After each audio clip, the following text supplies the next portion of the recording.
japoneses, não só dos carros, né, mas da produção do japonês em si. Nós temos carros japoneses e não pretendemos trocar, porque realmente a qualidade é fantástica. Pode continuar. Mas tem mais outros recursos que você pode fazer no seu dia a dia que vão te ajudar bastante a melhorar suas margens. Trabalhe com curvas ABC nas vendas. Uma boa análise ABC vai te ajudar a otimizar suas margens e faz muita diferença, porque qualquer diferençazinha na margem você vai sentir claramente na sua geração líquida de caixa. Faça um acompanhamento contínuo das suas margens. Cansamos de ver cliente estar com preço desatualizado em relação àquilo que ele estava comprando, preços defasados em relação à concorrência. Acompanhe seu giro de estoque, porque como a Aline falou antes com vocês, se faltar produto para a curva A, é venda perdida com certeza absoluta. Absoluta. Se você tiver excesso de produto em curva C, você vai ter muito estoque e pouco efeito na tua geração de caixa final.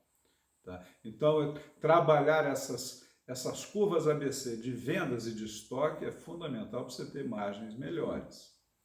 Atualize as novas entradas a cada mudança de preço. Faça atualizações periódicas para todos os itens, para você não estar perdendo preço e nem estar vendendo com margens mais altas se por algum motivo de mercado a concorrência estiver fazendo uma promoção muito agressiva para que você possa competir. Se você não puder competir, ninguém está no negócio para perder dinheiro. Não entre. Mas não dê mole para a concorrência. Se você puder competir, compita, senão ele vai levar teu cliente. Pesquise novos fornecedores e negocie muito bem suas compras e tenha metas mensais de compra conforme o seu custo de mercadoria vendida. O principal fator que nós temos encontrado para problemas de caixa nas empresas é um gerenciamento inadequado de compras. As compras são feitas num percentual de custo de mercadoria vendida que não está adequado para o seu segmento. Cada segmento tem um. Indústria, em geral, tem um percentual de CMV da ordem de 50%, comércios, tipo supermercado, na ordem de 65%, distribuições na ordem de 80%, e você, se você quer ganhar dinheiro no seu segmento, você vai ter que se situar nisso aí e gerenciar suas compras para ficar nisso aí. É fácil? Não. Mas é muito mais fácil do que ficar sem dinheiro. Então vale a pena amplamente aprender a gerenciar muito bem como ficar dentro do percentual do custo de mercadoria vendida do teu segmento. Essa parte do CMV é muito importante, porque quando a gente levanta essa bola em alguma empresa que esteja extrapolando esse nível do CMV, e quando eles conseguem atingir a meta, né? Vou dar um exemplo, o supermercado, quando eles conseguem atingir uma meta de 65%, né, que é o CMV, que gira em torno disso, como isso reflete no caixa. É impressionante como reflete no caixa e é uma coisa que eu acho que todo mundo tá aí. O teu problema talvez esteja aí. Então, comece a olhar com um pouquinho mais de carinho o seu CMV e, junto com o CMV, você tem que, lógico, olhar sua curva ABC para você não comprar produtos que não giram. Nós quase podemos dizer que trabalhar no nível de CMV adequado é a diferença entre ganhar dinheiro e perder dinheiro no seu negócio. É isso aí. As despesas estão aumentando. A gente não explicou, a inflação continua. Com o efeito da hipercompetitividade, você precisa dar um serviço melhor. Consequentemente, você precisa de mais recursos, mais insumo. Tá? E vamos ver o que a gente pode fazer para gastar com sabedoria, porque, infelizmente, nós temos encontrado situações em que se tentou reduzir despesas de uma maneira não inteligente. E tivemos alguns exemplos que foram desastrosos. A gente tem uma pergunta aqui, deixa eu ler aqui para você responder. Quando você sabe a hora certa de aumentar o percentual de compras? É uma pergunta, né? Quando você sabe a hora certa de aumentar o percentual de compras? É feeling ou é baseado no percentual de vendas? É baseado no percentual de vendas, é baseado no segmento em que você está inserido. Porque ninguém está sozinho no mercado e ninguém começou ontem. O mundo já está girando há muitos séculos. Então, existe um fenômeno tipo vasos comunicantes. É muito importante que você saiba qual é o percentual de CMV que as melhores empresas do seu ramo estão conseguindo trabalhar, estão praticando. E você fazer tudo o que for necessário, não estou dizendo que é fácil, mas é possível. Todos os clientes nossos que quiseram fazer, aprenderam a fazer e passaram a fazer, tá? E quando você fizer isso, aí você vai ter um resultado muito bom. E é esse percentual em cima das suas vendas, ou das suas vendas planejadas para o período, que aí você vai gerenciar as metas de venda de forma equivalente, que vai te dar a sua meta de compra. A gente sempre trabalha com os clientes com meta de venda, meta de compra e meta de despesa. Fundamental. Como que a gente pode reduzir custo, mas reduzir custo sem perder mais do que você economiza? Porque eu já vi muita redução de custo que foi um tremendo tiro no pé, e em alguns poucos casos que não foi só tiro no pé, foi tiro no peito, foi tiro na cabeça, tá? Porque você passou a perder mais do que aquilo que você economizou, porque foi uma economia não inteligente. Não façam isso. Em primeiro lugar, comece com os maiores custos. Em geral, os maiores custos são mais dolorosos para você reduzir. É muito mais fácil reduzir o custo do copinho de café, do cafezinho, do que reduzir pessoal. Tá? Mas não vai adiantar nada eu cortar o custo do café. Tá? Então, comece com seus maiores custos. Comece com aqueles custos que você possa otimizar. Vocês vão entender um pouco mais claro isso mais na frente, quando eu explicar as diferenças e como o dinheiro sai numa empresa. Talvez vou dar até aqui um exemplo. Um dos erros mais cometidos que a gente vê, né, quando a empresa está com algum problema e o dono começa a cortar despesa. Sendo que é exatamente isso, né? Ele corta, você dava antes o cafezinho numa xícara e ele começa a dar num copinho de plástico. Isso a gente diz que é economia porca, né? Porque você deveria se focar em aumentar a sua venda e não a diminuir isso. A gente tem percentuais também que depois a gente pode conversar um pouquinho mais sobre cada um deles, sobre aumento de margem, sobre aumento de vendas e sobre corte de despesas. É óbvio que se forem despesas que não te tragam nenhum lucro para a empresa, nenhum retorno, você realmente tem que cortar. Mas vamos prestar atenção em não cortar coisas que te ajudam a trazer cliente para você. Reforçando o que a Aline falou com vocês, por exemplo. O mercado está muito competitivo, os clientes são muito exigentes. Aí você passa a trabalhar com menos gente, esse pessoal passa a atender pior os clientes. O pessoal passa a cometer mais erros no estoque, mais erros na expedição, etc, etc, etc. Certamente, você vai perder mais e muito mais depressa em venda do que aquilo que você economizou na despesa. Então, muito cuidado para não dar tiro no pé. Exatamente. Perdas elimine todas, fuja das perdas como o diabo da cruz. E uma coisa muito importante que muita gente não vê. E não vê exatamente porque é aquilo que a gente chama de custos ocultos. Tá? São custos que não estão visíveis, mas que eles afetam o teu resultado e afetam diretamente. Exemplos de custos ocultos: falta de controle.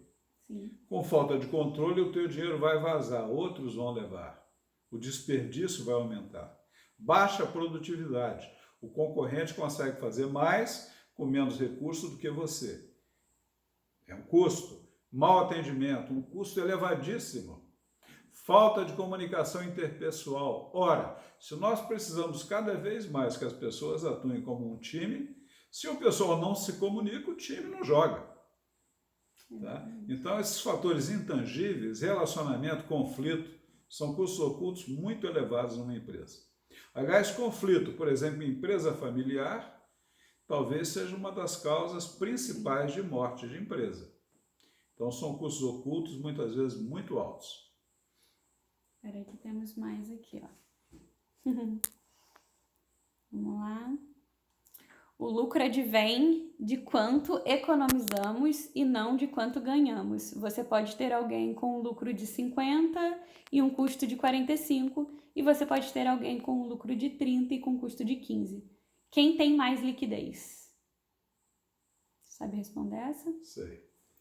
Tem mais liquidez quem tem uma geração de caixa maior no curto, médio e longo prazo. Esse vai ter mais liquidez. E o que você está dizendo é absolutamente verdadeiro, mas a gente precisa entender isso para não entender errado. Tá? O que interessa, na verdade, não é o que eu vendo ou o que eu gasto. O que interessa é o que sobra no final. A geração líquida, que a geração líquida é depois que você faz até mesmo a sua retirada do mês. É aquilo que de fato sobra para a empresa. No mercado atual, o que está acontecendo? O processo é mais ou menos assim. Tá? O que está mais fácil? Aumentar a venda ou aumentar a margem? Atualmente, garanto a vocês, está muito mais fácil aumentar a venda do que aumentar a margem. A resistência dos clientes a aumento de margem, principalmente depois desse período de crise do Brasil, que os clientes passaram a ficar muito sensíveis, depois das redes sociais, que está muito fácil das pessoas trocarem preço, aceitar aumento de preço está muito sensível. Nós temos vários casos em que a gente mediu com o cliente. Tá? A gente mediu a margem bruta final que ele gerou num período e o percentual da margem bruta dele no período. A grande maioria, o cliente aumentou a margem que ele gerou, que é o dinheiro que vai sobrar no final para ele. Mas o percentual caiu ligeiramente, porque os clientes estão resistindo muito a isso. Tá? Então, você tem que resolver o problema onde ele é mais resolvível. Despesa, nós vamos falar já já, exatamente nesse ponto agora que a gente vai falar com você. Precisamos entender o significado do dinheiro que sai da empresa. Eles são diferentes. Muito bons ensinamentos. Obrigada. Comunicação é tudo, com certeza. Muito bem. Numa empresa, você pode ter saído de dinheiro por perda. Perda, o que é perda? Perda é um dinheiro que saiu e não veio nada dali. Ele saiu o dinheiro, mas você não teve aumento de venda, você não teve aumento de geração de caixa nenhuma com isso. Fuja disso como o diabo da cruz. Despesa, o que é despesa? Despesa é um dinheiro que sai para você continuar tendo a receita que você vinha tendo. Isso é uma despesa. Se você corta essa despesa inadequadamente, você vai passar a ter menos receita. Então, despesa você precisa usar inteligentemente. Com muito cuidado, porque despesa é que nem unha. Está sempre crescendo, você tem que estar sempre cortando, mas não pode cortar o dedo, tem que cortar só a unha. Tá?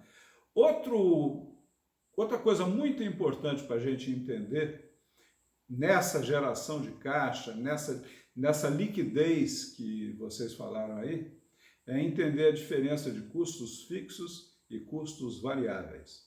Custo fixo, você já chegou naquele patamar ali, se a geração líquida de caixa não crescer, você vai ter que arrumar dinheiro em algum lugar para pagar aquele custo fixo. Se você alugou, por exemplo, uma nova loja, você vai precisar continuar pagando o aluguel, quer as suas vendas subam, quer as suas vendas desçam. Esse é um custo fixo. Outro custo é um custo variável. Tá? Aumentou a venda, aumenta o custo, mas você vai ter dinheiro para pagar. Diminuiu a venda, diminui o custo, mas você também diminuiu o dinheiro, mas diminuiu o custo, então a coisa fica em equilíbrio. Então, muito cuidado e muita prudência com o crescimento dos seus custos fixos. Procure ficar o máximo que você puder nesse mundo complexo de hipercompetitividade, agora para gravar, nesse mundo que está tão unido, que virou mesmo uma aldeia global, que a gente está sentindo na carne agora, nesse fenômeno estranho do coronavírus aí. Quanto mais custos variáveis você tiver no seu negócio, mais tranquilo você vai conseguir dormir à noite. E tem um quarto fator muito importante da gente entender, que as coisas não são as mesmas. São os investimentos. E investimento não é perda. Longe disso. Investimento também não é despesa. E o que é investimento? Investimento é um dinheiro que sai para que passe a entrar mais dinheiro do que entrava antes da sua empresa. Quer dizer, é uma coisa que você gastou, mas ele trouxe mais dinheiro do que estava vindo antes pela tua operação normal. Então, entendendo bem tudo isso e sabendo usar bem tudo isso, você vai ter a tua vida muito mais fácil, porque você vai ter mais dinheiro no teu negócio. Gente, a gente está fazendo essa live simultânea, né? No meu perfil e no perfil da Prosper também. Então, quem ainda não segue a Prosper, por favor, entrem lá e comecem a seguir a Prosper, porque cada vez mais a gente vai diminuindo as lives no meu perfil e vai fazendo mais no perfil da Prosper. Tô vendo que no perfil da Prosper também tem gente mandando palminha pra gente. Luciana, Monique, que bom que vocês estão gostando da live. Dores do endividamento. O que eu posso fazer para pagar minhas dívidas? Aumentar a sua geração líquida de caixa. É possível, hein? A ação mais efetiva para você pagar suas dívidas e aumentar a sua geração líquida de caixa. Outra coisa muito efetiva é você ter bons controles financeiros. O controle financeiro tem que fazer sentido com o teu negócio, você tem que entender bem esse controle financeiro, a gente precisa saber interpretar os números, e eles precisam ser confiáveis, porque não adianta eu ter um número que não é confiável. Por isso é que nós já há muito tempo trabalhamos somente na contabilidade gerencial, somente em regime de caixa. Vamos lá. A Prosper é um investimento para os empresários? Com Olha, certeza absoluta, sem tirar nem pôr nenhuma da minha afirmação aqui agora. Vou te dar um exemplo. Eu estava essa semana agora no cliente, analisando com ele 2 investimentos. Uma nova fábrica e um investimento em energia solar. Então, a nova fábrica, nós avaliamos lá, ela daria mais ou menos um retorno de investimento. Você investiu X, levaria 4 anos para recuperar esse retorno de investimento. O investimento em energia solar, que estava um negócio fora de série, daria um retorno em cerca de 2 anos na realidade dele. O que a gente tem tido com os nossos clientes de consultoria? Isso a gente vem medindo há vários anos. Foi surpresa até para nós. O retorno do investimento tem sido de 10 a 20 vezes.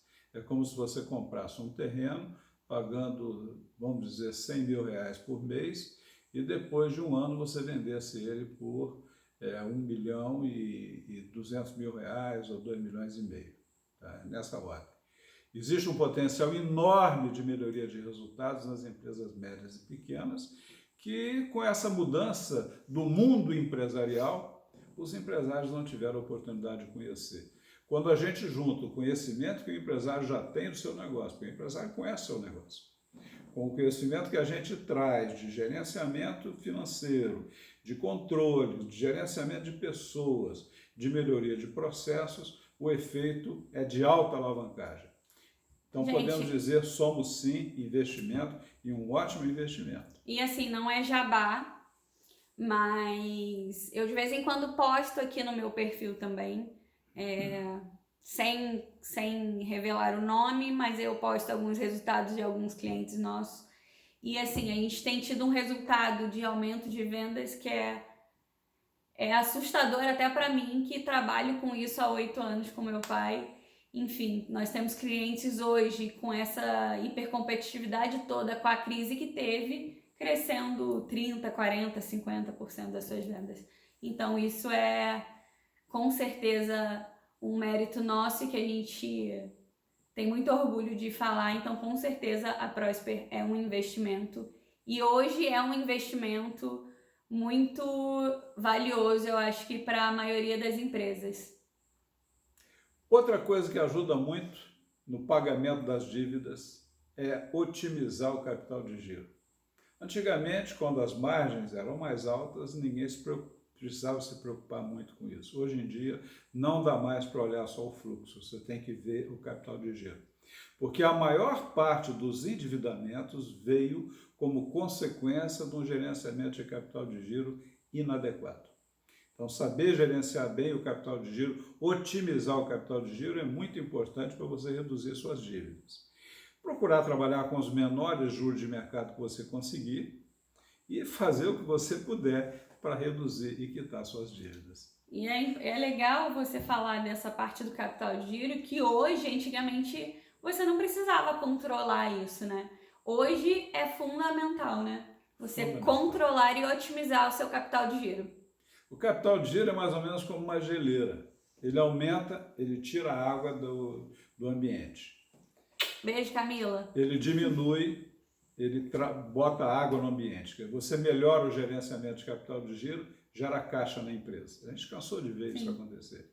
Tá? Você aumenta a demanda de capital de giro, sumiu o caixa da empresa. Resumo de tudo. Agora nós vamos falar com vocês na coisa mais importante que nós aprendemos nesses 17 anos de consultoria para empresa média e pequena, para uma empresa média e pequena ganhar dinheiro. É o que a gente chama da importância do equilíbrio. É você saber qual é e saber como gerenciar o seu ponto de equilíbrio, como ficar sempre acima do ponto de equilíbrio. Eu acho que aí é o seu pontapé inicial, né? Eu acho que quando a pessoa consegue entender e compreender aonde é o seu ponto de equilíbrio, é daí que é o seu ponto de partida que você vai conseguir alavancar seus negócios. Tivemos alguns casos em que o cliente ficou rico depois que ele entendeu o que era realmente o capital de giro e ajustou o ponto de equilíbrio e ajustou o negócio dele para isso. Pode falar. O que é o ponto de equilíbrio? No negócio, a coisa se distribui... Pessoal, a gente caiu, mas eu voltei. Vamos lá. A gente se distribui mais ou menos assim. Você tem os custos fixos, vamos dizer, uma linha reta. Você tem os custos variáveis, os custos totais da empresa, que é o custo fixo mais os variáveis, que é uma outra linha assim, diagonal, acima dos seus custos fixos, porque começa o custo total, quando você tem 0 de vendas, você já está ali no custo fixo, e aí essa linha vai subindo. E você tem a venda começa do 0 até infinito. Tá? Essas curvas, a venda chega num ponto em que ela cruza os custos totais da empresa. Se esse ponto seu, naquele mês, você estiver abaixo do ponto de equilíbrio, esquece. Você vai perder dinheiro, não tem mágica que se consiga fazer na empresa que você não fique com o teu fluxo de caixa negativo. Não tem jeito. Se você estiver abaixo do ponto de equilíbrio, é resultado negativo. Se você estiver acima do ponto de equilíbrio, aí começa a dar dinheiro. É comum, nós pegamos vários casos, que o cliente oscilava numa gangorra, assim e assim, né? Assim e assim. Um mês bom, o outro mês ruim. No mês eu ganho 10, no outro mês eu perco 8. No outro mês eu ganho 8, no outro mês eu perco 12. E aí o negócio ficava. Chegava no final do ano e empatou 0. Tá? É, porque como a oscilação é muito grande, né? Um dia você está acima do ponto de equilíbrio, outro dia você está abaixo, isso realmente no montante final ele acaba ou empata ou muitas das vezes você acaba perdendo também. Quando a gente passou a trabalhar isso aí, o cliente ficar todos os meses acima do ponto de equilíbrio, todo mês sobrava dinheiro, porque acima do ponto de equilíbrio não tem como. Não tem como, é a aritmética dos negócios. Vai sobrar dinheiro. No final do ano, 12 meses sobrando dinheiro e sobrou um belo de um dinheiro. Então, entender ponto de equilíbrio, entender a importância do equilíbrio na empresa é decisivo. Fundamental.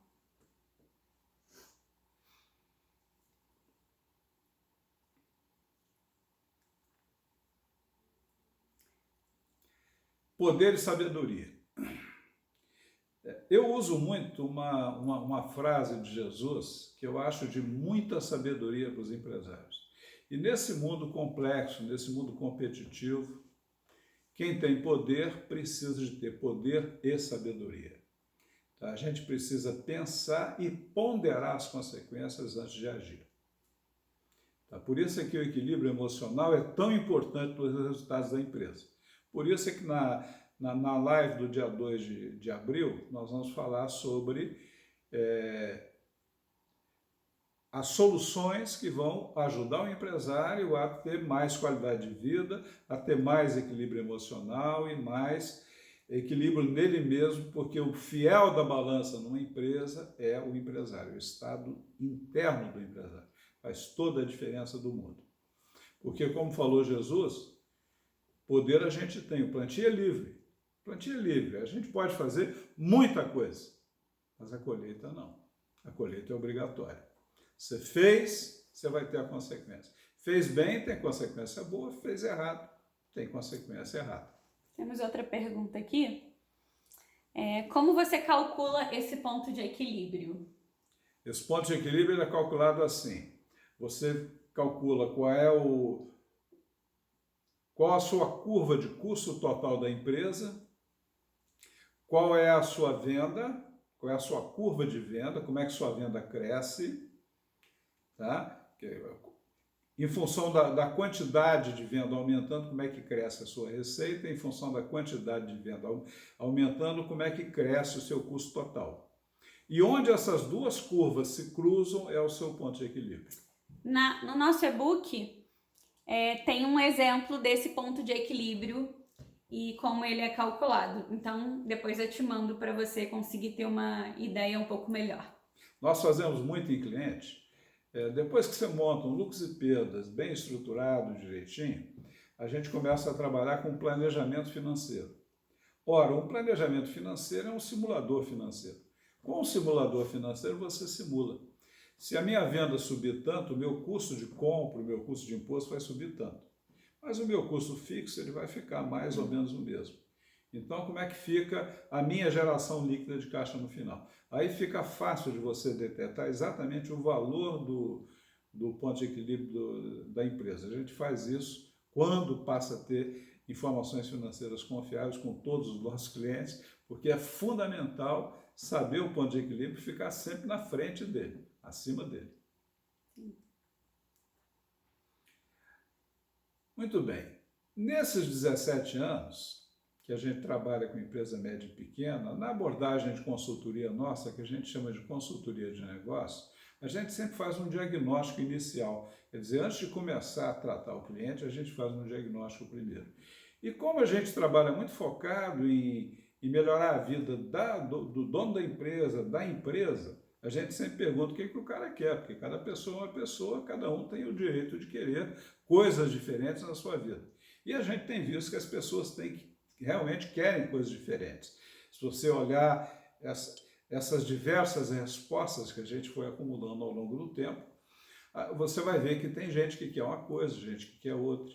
Agora, duas respostas foram as vencedoras. A grande maioria dos empresários disseram que eles queriam duas coisas principais. Ou ganhar mais dinheiro e ter mais qualidade de vida.